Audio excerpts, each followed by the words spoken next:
Mga kapatid, ang humiliya po ngayong araw ng linggo pong ito ay hango po sa babasahin kong ito.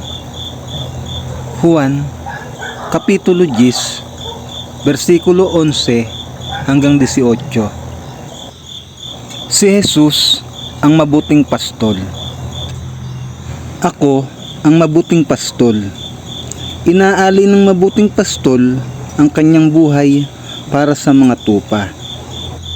Ang bayaran ay tumatakas kapag dumarating na ang asong gubat.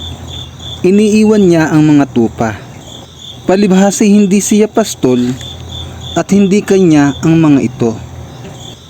Kaya't sinusunggaban ng asong gubat ang mga ito at binubulabog. Tumatakas siya, palibhasa'y bayaran lamang at walang malasakit sa mga tupa. Ako nga ang mabuting pastol. Kung paanong kilala ako ng Ama at siya'y kilala ko, gayon din naman kilala ko ang aking mga tupa at ako na may kilala nila. At inaali ko ang aking buhay para sa aking mga tupa. Mayroon akong iba pang mga tupa na wala pa sa kulungang ito. Kinakailangan sila ipasok ko rin at pakinggan naman nila ang aking tinig.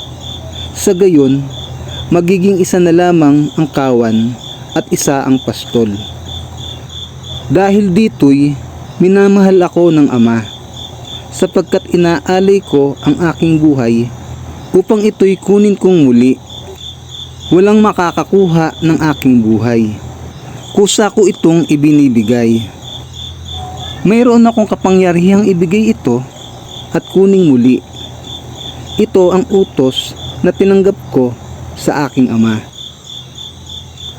Ang mabuting balita ng Panginoon.